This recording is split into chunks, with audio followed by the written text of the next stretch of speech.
Hello, everyone, and welcome back to the podcast. As always, a tip of the hat to you. Yeah.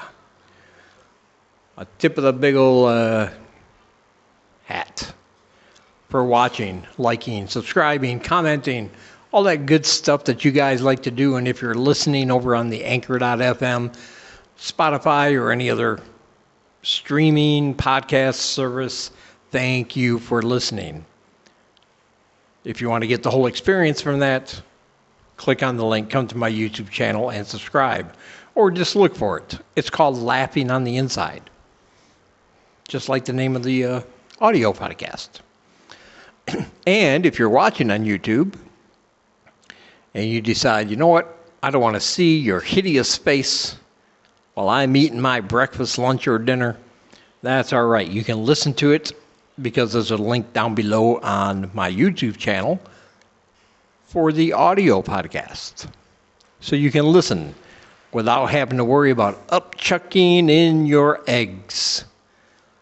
I try to please everybody. What can I say? People always say, don't judge a book by its cover. I think that saying is horrible. I think it's wrong. I think it's bad. Listen, we all do that. We're all going to continue to do that, despite what you post on social media and despite your good intentions. We are going to judge things based on how they look. All right? If you gave me a book that said, The Horror in the Westbury Park, but it was just a plain white cover with some plain black blocky letters, I wouldn't check out that book anymore. I wouldn't want to read it. I'm like, I don't know what it's about. I don't care about it. But if you gave me the book, The Horror in Westbury Park, and on the cover was a teenager walking through the woods, but behind a tree was some kind of creature or monster or serial killer with big long claws that was about to jump out, and there was blood spatter all over the front cover, I would check that shit out. I would. Because it's easy to say, but it's harder to do. We always judge people on the way they look and the way they act. As a matter of fact, psychologists say that we have a predetermination for how we view people based on what they look like. Because everybody's features, you know, we're told when we're young, you know, we're all individuals. We're all very special little creatures. But the fact is, we all share the same characteristics with other types of people, right? Let me give you an example. Look at me. If you're listening, well, imagine what this looks like. I am a middle-aged, white, straight, male with no college education to speak of. Now, if you would have said that in 2016, you would have thought, oh, you're the guy, you're one of the guys that voted for Trump. It would have been natural because that's the demographic for Trump supporters. Middle-aged white people with no education. And, you know, that kind of makes sense if you think about all the, you know, Trump worship that goes on even today amongst those kinds of people. But no, I am so liberal, sometimes I think I make Bernie Sanders look like Stalin. I'm a very liberal kind of guy. Hey, if you're gay, be very gay. If you're trans, good luck to you. I have nothing against it. Come be my friend. I don't give a shit. Because all that is just political nonsense. But that's how people judge me. If they just read my profile, looked at my picture, and that was the only thing on my profile. Middle-aged, straight, white man, no college education. I guarantee you most people would think, he was a Trump supporter. And of course I am not. Never have been, never will be. The man's a bloated orange. He's a He's a cyst on the vagina of America. But that's just what we tend to do. We tend to get these images of certain people that we're all based on, and we tend to, judge them based on that thing. Now, I'm an ugly man. I've said that many times. I will stick to that till the day I die, which might be tomorrow. And but the thing is, and this is also true, that pretty people, good-looking people, you guys can get away with a lot more than people like me can. And that is just true. I don't care what you say. I don't care how you feel about it. I don't care if you think, oh, I'm just a normal person just like you. Nah, bullshit. You know you're not. You've had more privilege than anybody else all your life. Because here's the deal, man. I've seen this before. Like a good-looking person, all right, can go up to a group of kids playing outside with their parents. And they can, they'll squat down and they'll just smile at the kids and go, oh my God, you kids are so cute. I love you so much. Oh, I love kids. And the parents will beam with pride. Oh, look, the pretty person liked our kids. That is awesome. Not a care in the world. Somebody that looks like me can't do that. Because I could go up to those same kids, I could say it the exact same way. All right? But they're not going to hear it the exact same way because they're going to be picturing all of this going on. So when I go up and squat down next to the kids, and what they're going to hear is, oh, you kids are so cute. Oh, I love kids so much. Oh, that's what they're going to hear.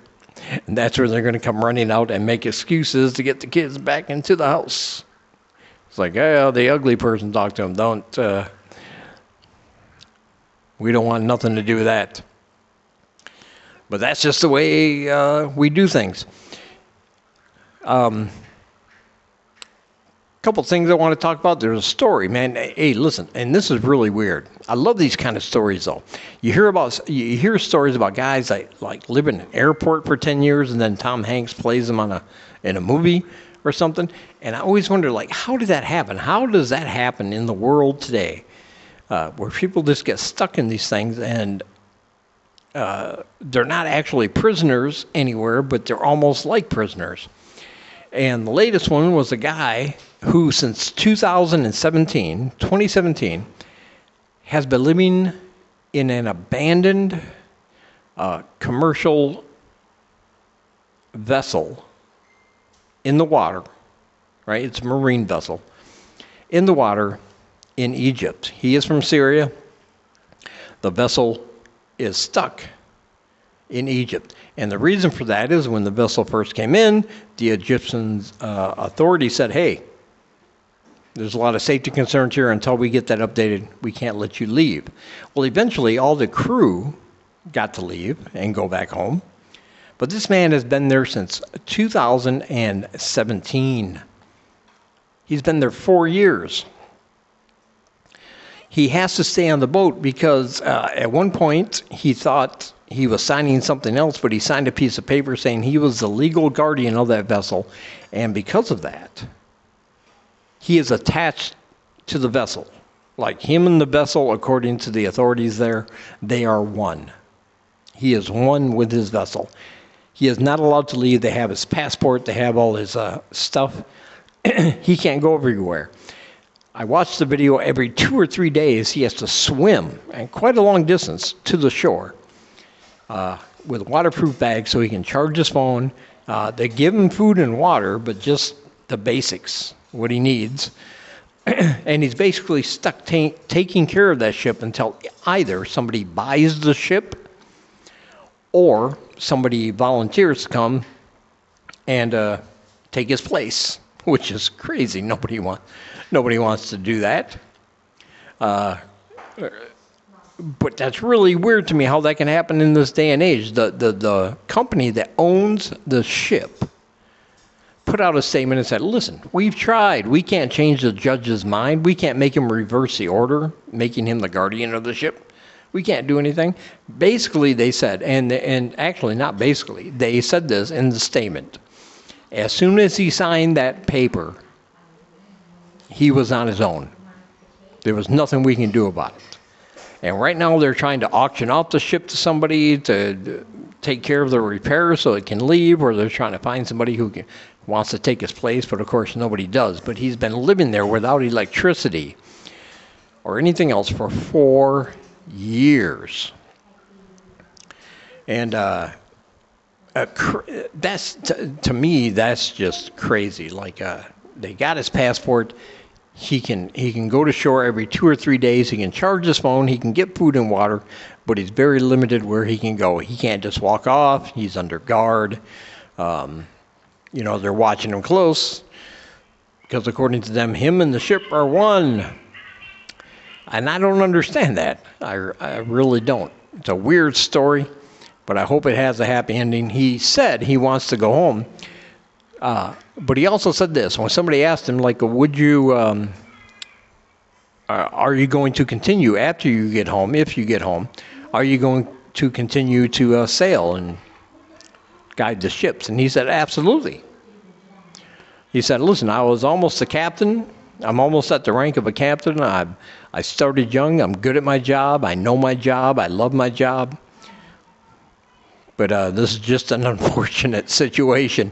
I got to give that man his props for the patience. 4 years, I would have been, fuck you. I'm not even going to take a bath again for the rest of my life. A shower, get the fuck out of here. Not going to do any of that. But it's an interesting story. I can't believe it happened in the 21st century, but here we are. It's kind of like Israel and Pakistan, people say, oh, whose side are you going to take? You're going to be on the side of the Israelis? You're going to be on the side of the Palestinians? Palestinians, not Pakistans. I'm sorry. I misspoke. Palestine. Israel and Palestine. They're the ones having the big war. And I'm gonna side on the Palestine side because Israel has just become a bully over there. They've already taken all the land from the Palestinians, and their area, the Palestinians area, has shrunken significantly over years and years and years. They're basically coming in and just saying, this is mine, this is mine, this is mine. And Palestine has just been going back. And firing missiles on innocent people, killing innocent people. Fuck that. And I know there's some people who say, well, if you side with the Palestinians, that means you must be anti-Semitic because you're not with the Jews. But that has nothing to do with it. See, the Jewish is a religion. What the Israelis are doing isn't about, well, it is about religion because all major wars are always about some kind of fucking made-up God and religion. But it's about occupation, about taking land, about eliminating and exterminating a group of people who disagree with them. That's what it is. So yeah, that's the way I feel about that. I guess that's all I'm going to say. All right. I'll talk to you guys in the next one. Got a few more beers. Down there I got some a lychee. If you never tried the lychee fruit, give it a try. That'll clean your colon fast. Important safety tip. Keep that colon clean. All right, I'll talk to you guys in the next one. Eat the lychee.